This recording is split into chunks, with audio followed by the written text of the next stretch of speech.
Assalamualaikum warahmatullahi wabarakatuh. Perkenalkan, nama saya Supian Nur, NPM 18640014. Saya dari Fakultas Teknik, Prodi S1 Teknik Sipil, Universitas Islam Kalimantan Muhammad Arsyad Al-Banjari. Di sini saya akan menjelaskan tentang TPA, tempat pembuangan akhir rekayasa lingkungan.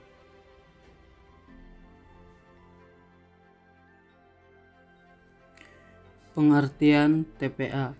Tempat pembuangan akhir atau TPA merupakan tempat di mana sampah mencapai tahap akhir dalam pengelolaan sejak mulai timbul di sumber, pengumpulan, pemindahan atau pengangkutan, pengelolaan dan pembuangan. TPA merupakan tempat di mana sampah diisolasi secara aman agar tidak menimbulkan gangguan terhadap lingkungan sekitarnya, karena diperlukan penyediaan fasilitas dan perlakuan yang benar agar keamanan tersebut dapat dicapai dengan baik. Selama ini masih banyak persepsi keliru tentang TPA yang lebih sering dianggap hanya merupakan tempat pembuangan sampah. Hal ini menyebabkan banyak pemerintah daerah masih merasa sayang untuk mengalokasikan pendanaan bagi penyediaan fasilitas di TPA yang dirasakan kurang prioritas dibanding dengan pembangunan sektor lainnya. Di TPA, sampah masih mengalami proses penguraian secara alamiah dengan jangka waktu panjang. Beberapa jenis sampah dapat terurai secara sementara yang lebih lambat. Bahkan ada beberapa jenis sampah yang tidak berubah sampai puluhan tahun, misalnya plastik. Hal ini memberikan gambaran bahwa setelah TPA selesai digunakan masih ada proses yang berlangsung dan menghasilkan beberapa zat yang dapat mengganggu lingkungan. Karenanya masih diperlakukan pengawasan terhadap TPA yang telah ditutup.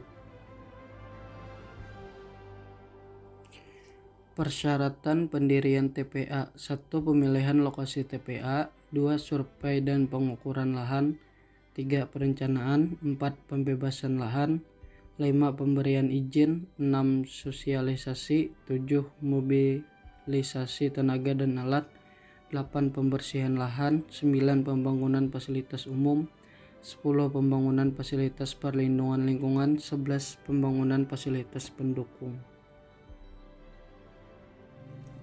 Kesimpulan: 1. Tempat pembuangan akhir atau TPA Bakung yang merupakan satu-satunya TPA yang digunakan untuk membangun sampah dari seluruh wilayah Kota Bandar Lampung, belum menggunakan sanitary landfill tetapi masih menggunakan open dumping yang merupakan praktek pembangunan sampah tanpa mengelola.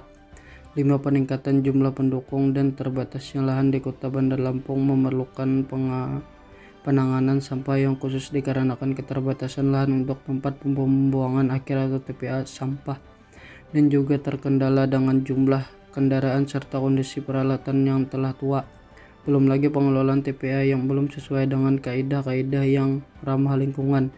3. Hasil analisis SWOT menunjukkan strategi ST di mana memanfaatkan kekuatan yang ada untuk menghadapi atau mengurangi ancaman dengan strategi pembangunan sarana dan prasarana menempati prioritas pertama. Dapat dilakukan program mengoptimalisasi pengoperasian TPA dan pembangunan TPA baru bila dibutuhkan.